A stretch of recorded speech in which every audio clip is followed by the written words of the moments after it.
Okay, so I am gonna do a little bit of a demo. I'm gonna speed things up here in just a second. And I'm gonna show you some color mixing, but I'm working with one of our limited palettes. Yours may look slightly different, but ultimately you should have purchased at the beginning of the semester a brighter, more lemony yellow. It might be cadmium yellow or your Hansa yellow light, which has a tendency to be a really light, vibrant yellow.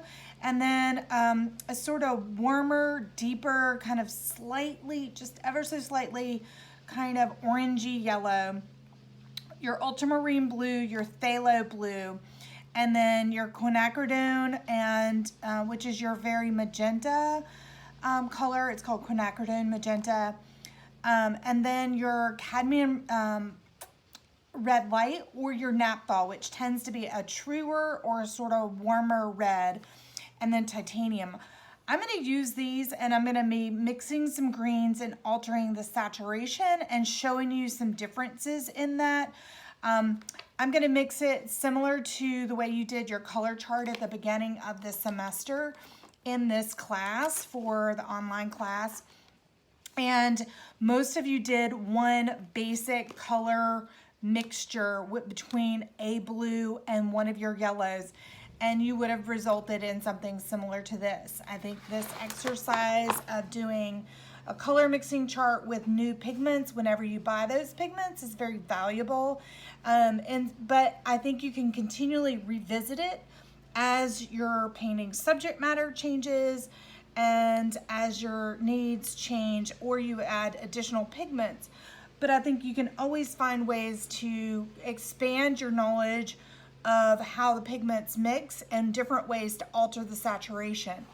In this example that we did at the beginning of this semester, you were really only tinting those by making them lighter as you went across and got lighter and lighter and lighter, or you started light and you went, towards the vivid. You can look at it either way.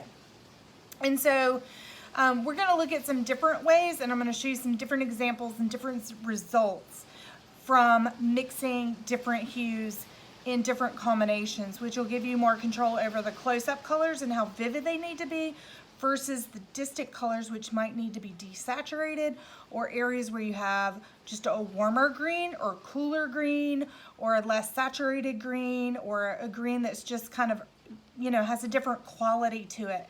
And this will begin to give you a sense of how complex those greens are.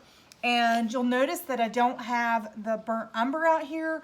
I wanted to work only with like these pretty vivid pigments and show you how you can get a good variety of control with working with a fairly limited palette. And it doesn't mean that you can't use the burnt umber because you have it. I'm just doing this so you can see how you can get such a huge array from these very vibrant modern colors and pigments, and then get a really good desaturated and a really good rich colors.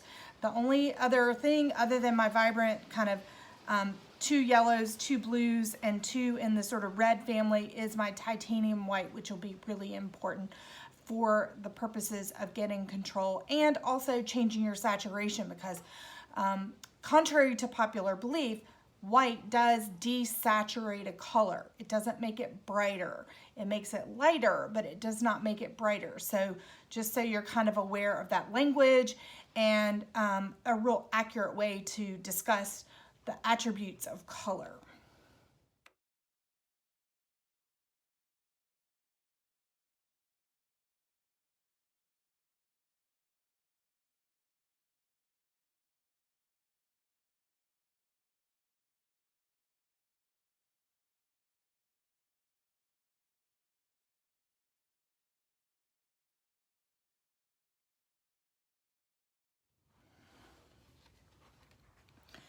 Okay, just within a few minutes, I've created, a good handful of different tints, values, saturations, and mixtures. I was not overly meticulous. I did sort of work incrementally to kind of begin to show a gradient.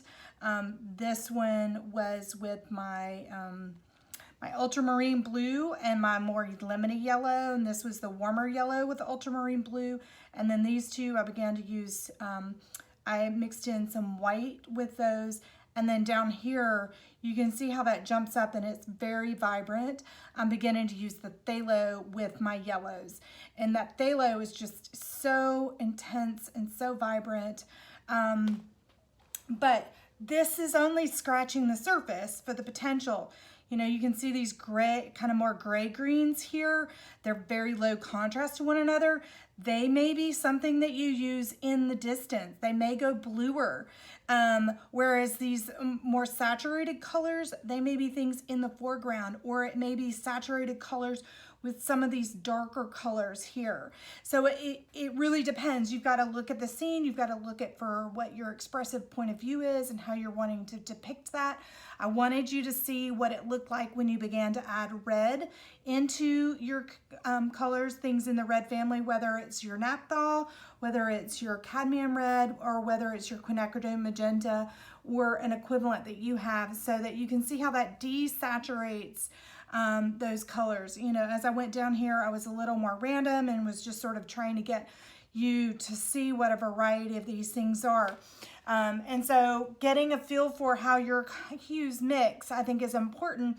And then as you're building on to your underpainting, whether you went with the vivid underpainting or whether you went with a more tonal underpainting, whichever that is, and then you're building up over top of this with your true colors. And I think you'll see that that combination of vibrant, lighter and duller, softer colors, more muted colors, you know, it's that combination depending on the way the light is hitting the surface, the native and natural